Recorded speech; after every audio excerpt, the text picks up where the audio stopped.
నమస్తే. ఇప్పుడు మీరు చూడబోతున్న వీడియో ఖచ్చితంగా మీకు ఉపయోగపడుతుంది, నచ్చుతుంది కూడా. మరి మీకు నచ్చిన విషయం నాకు తెలియాలి అంటే ఈ వీడియోని మీరు లైక్ చేయాలి, షేర్ చేయాలి, అలాగే మన ఛానల్‌ని సబ్స్క్రైబ్ చేయాలి. మీ సపోర్ట్‌ని నాకు అందిస్తారు కదూ! ఓకే. ఇప్పుడు వీడియోని స్టార్ట్ చేద్దాం. నమస్తే. Welcome to our channel. నేను పద్మిని. ప్రస్తుతంతో పాటు ప్రముఖ ఆధ్యాత్మికవేత్త, దత్త ఉపాసకురాలు, అలాగే నారీసేన ఫౌండర్ శ్రీమతి లతా దత్త గారు మనతో పాటు ఉన్నారు. మాట్లాడదాం. అక్క నమస్తే అక్క. నమస్తే రా. జై గురుదత్త. శ్రీ గురుదత్త అక్క ఎలా ఉన్నారు? చాలా బాగున్నాను. విదేశాలు వెళ్ళి ఫుల్ బిజీగా ఉండి మొత్తానికి తిరిగి వచ్చారు. అవును. How was your trip? Trip was wonderful Padmini. దత్తుడి యొక్క గొప్పతనం ఏంటంటే ఎక్కడికి వెళ్ళినా దేశ విదేశాలు వెళ్ళినా కూడా అక్కడికి వెళ్ళిన తర్వాత లతగారు అంటే మీరేనా లతగారు, లతగారు కంటే ఎక్కువే మీరు, లతగారు అంటే లతగారే అన్నారు. దత్తుడు అంత ఇస్తున్నారా నాకు ఎయిర్పోర్ట్ లో దిగినప్పటి నుంచి రిటర్న్ వచ్చే వరకు అక్కడ ఇది కామన్ డైలాగ్ అన్నమాట. అయిపోయింది. సంక్రాంతి సంబరాల్లో భాగంగా చక్కగా మీరు చాలా బ్యూటిఫుల్ గా సెలబ్రేట్ చేసుకున్నారు కదా. అవును. మన మాగంటి మురళీమోహన్ గారు వచ్చారు. ఆయన 50 ఏళ్ల సినీ ప్రస్థానం. అక్కడ ఆయనకి అక్కడ ఒమాన్ తెలుగు అసోసియేషన్ ఒమాన్ వెళ్ళారా? ఒమాన్ వెళ్ళాను. అక్కడ ఆయన్ని సత్కరించారు. ఇంకొంతమంది టాలీవుడ్ యాక్టర్స్ వచ్చారు. రాయల్ కింగ్ హోల్డింగ్ ప్రశాంత్ వాళ్ళు స్పాన్సర్ చేశారు. చాలా చాలా సంతోషం. రైట్ అక్క. మనం పుస్తకాలు మీరు చేతిలోనే ఉంది కాబట్టి అదే అడిగేస్తున్నాను నేను. పుస్తకాలు ఆల్రెడీ మీరు అరుణాచలంలో పంచడం జరిగింది. ఒక రోజు అనుకున్నాము, ఆ రోజు మీరు రాలేకపోయేసరికి శ్రవంతి గారు ఉంటే శ్రవంతి గారి చేతుల మీదుగా ఇప్పించడం జరిగింది. ఎవరి చేతి మీద ఇచ్చినా వాళ్ళకి అందటం ముఖ్యం కదా. I know your beautiful heart. Sravanthi గారు మరి ఆవిడది కదా ఇవ్వచ్చా అంటే అయ్యో అసలు అలా అనుకునేటటువంటి వ్యక్తి కాదు మన లత గారు అని నేను చెప్పడం జరిగింది. మీరు అప్పుడు ఇప్పుడు ఇది మీరు ఓపెన్ గానే చెప్తారు. అంతే కదా. చాలా సంతోషం. చూసాను. నేను ఇచ్చినవి శ్రవంతి గారు ఇచ్చినవి కూడా ఒక ఎపిసోడ్ లో వచ్చాయి. చాలా చక్కగా వేశారు. అయితే ఈ దత్తుడు లీలలు ఎంత అమోఘంగా ఉంటాయంటే ఈయన ఎవరి దగ్గరికి వెళ్ళాలనుకుంటారో వాళ్ళ దగ్గరికే వెళ్తారు. వెళ్ళినా కూడా సంవత్సరాల తరబడి ఈ పుస్తకం తెరిచి చదివే భాగ్యం కూడా వాళ్ళకి దక్కదనమాట. అది అలా ఉంటుంది. అది అంత దత్త మాయ అని చెప్పొచ్చు. ఖచ్చితంగా. ఇంకా మరొకసారి అంటే ఈ పుస్తకాలు ఇంకా ఉన్నాయి, పంచాల్సినటువంటి మన బాధ్యత ఉంది కాబట్టి చాలా మంది అడుగుతూ ఉన్నారు ఆ రోజు మిస్ అయ్యామని. అలాగే కొంతమంది ఏమో వేరే రాష్ట్రాల్లో ఉన్న వాళ్ళు, లేకపోతే మన ఆంధ్రప్రదేశ్ లో ఉన్న వాళ్ళు కూడా అడుగుతున్నారు. ఇప్పుడైతే మనం హైదరాబాద్ లో ఉన్న వాళ్ళకి ఇస్తూ ఉన్నాము, మరి మాకు కూడా కావాలి, పోస్టల్ చార్జెస్ మేమే ఇస్తారా, ఇట్లా రకరకాలుగా అడుగుతున్నారు అక్క. వాటి గురించి కూడా ఒక్కసారి. చాలా మంచి విషయం పద్మిని. అందరికీ బుక్ చేరాలనే మన ఉద్దేశము. అలాగే మా వారు కూడా ఏమన్నారంటే తప్పకుండా కష్టం అనుకోకుండా నేను వెళ్ళి ఇస్తాను కావాలంటే కొరియర్ కి, వాళ్ళకి బుక్ అందేలా చేద్దాం, వాళ్ళ అడ్రస్లు పంపించమను. మనకి ఫోన్ చేసి ఎట్లా అడ్రస్లు ఎట్లా పెట్టమంటారు? అయితే మనకి ఇక్కడ లోకల్లో ఉండే వాళ్ళు, వాళ్ళ బంధువులు, చుట్టాలు, ఫ్రెండ్స్ ఎవరున్నా కూడా హైదరాబాద్ లో జనవరి 23 మధ్యాహ్నం 3 గంటల నుంచి 5 గంటల లోపల సమయం, 2 గంటలు పెట్టుకుందాము. 5 గంటల లోపల వచ్చి మనకి ఇక్కడ పుస్తకాలు కలెక్ట్ చేసుకోవచ్చు. మీరు ఉంటారా ఆ రోజు? తప్పకుండా నేనుంటాను, పద్మిని కూడా రెడ్ టీవీ ఆఫీస్ కి వచ్చి వాళ్ళు కలెక్ట్ చేసుకొని వెళ్తే చాలా మంచిది.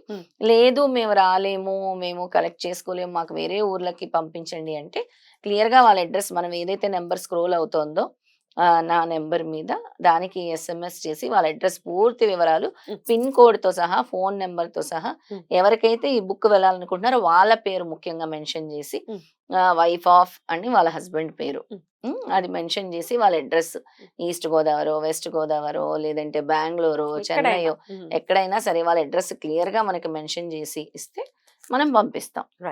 మళ్ళీ పంపించిన వెంటనే మాకు ఇంకా పుస్తకం రాలేదని కాదు, ఒక వారం లోపుగా, ఒక 10 రోజుల లోపుగా పుస్తకాలు అందుతాయి. దాని డెలివరీ ఛార్జెస్ మాత్రం మనము తీసుకుంటాం. ఎంత అవుతుందో ఆ కొరియర్ ఛార్జెస్ క్లియర్ గా వాళ్ళకి మెన్షన్ చేసి మనము దాన్ని వాళ్ళే పే చేసేసుకోవచ్చు. అలా చేస్తాం. ఎంతో అవ్వదు కాబట్టి ఆర్డర్ చేసుకోవచ్చు. అంటే ఎక్కడ మాకు బుక్ దొరకట్లేదు అనుకునే వాళ్ళు చాలా మంది ఉన్నారు పద్మిని. అలాంటి వాళ్ళందరూ కూడా దీన్ని ఉపయోగించుకోవచ్చు, వినియోగించుకోవచ్చు. బ్యూటిఫుల్ అక్క. అయితే ఒక్కసారి బుక్ వచ్చిన తర్వాత మీరు ఇందాక అన్నట్టుగా ఆయన పర్మిషన్ ఉంటే తప్ప కనీసం తెరిచి ఓపెన్ చేసి చూసేటటువంటి పరిస్థితి కూడా ఉండదు, అస్సలు ఉండదు. అయితే ఆల్రెడీ ఉంది మా దగ్గర పుస్తకం, మేము చదవలేకపోతున్నాం అనుకునే వాళ్ళకి ఏంటక్క మీరు ఇచ్చేటటువంటి సలహా ఏంటి? ఎలా ఆయన్ని చేరుకోవచ్చు? ఈయన చేరుకోవటం అంటే అట్లీస్ట్ కనీసం బుక్ వరకు చేరుకోవటం అని అంటే ఎన్నో జన్మల అదృష్టం ఉండాలి పద్మిని. ఎన్నో జన్మల అదృష్టం ఉంటే ఈ ఉమ్, దత్తుడిని మనం చేరుకోగలం. ఉమ్, నిరంతరం ఆయన నామస్మరణ గాని, ఆయన ఇంకా ఒక్కసారి మనం ఆయన్ని పట్టుకుంటే ఆయన మనల్ని వదిలిపెట్టరు అనమాట. అంత ఏమంటారు, అంత కరుణామయుడు దత్తాత్రేయ స్వామి. కానీ ముందు ఎందుకు మరి పరీక్షలు పెడుతున్నారు అనంటే, భగవంతుడిని చేరుకోవటం అంత సులభం కాదు గదా! నువ్వు ఎన్ని కర్మలు చేసుంటావు, గత జన్మ కర్మలు ఎన్ని చేసుంటావు, బ్యాడ్ కర్మలు ఎన్ని చేసుంటావు, అవన్నీ కూడా ఆధారపడి ఉంటాయి. నీకు పర్మిషన్ రాలేదు అనంటే ముందు నీలోని అహంకారం తొలగాలి. నువ్వు మారాలి.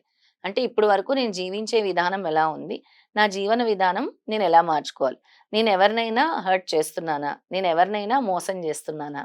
నేను ఎవరినైనా ఎవరి దగ్గర నుంచైనా ఏమైనా అపహరిస్తున్నానా? ఉమ్, ఎవరినైనా అవహేళన చేస్తున్నానా? ఉమ్, ఎవరి మీదైనా కుళ్ళు కుతంత్రాలతో ఉన్నానా? ఉమ్, అంటే నీ జీవన విధానం నువ్వు మార్చుకున్నప్పుడు, ఉమ్, అలాగే అవి తొలగడానికి నువ్వు ఎప్పుడైతే నామస్మరణ ముందుగా దత్త నేను మార్చుకుంటాను అని ఒక సంకల్పం చేసుకొని, నీలో మార్పు మొదలైనప్పుడు నెమ్మదిగా స్వామి పర్మిషన్ ఇస్తారు. పరితపించాలి.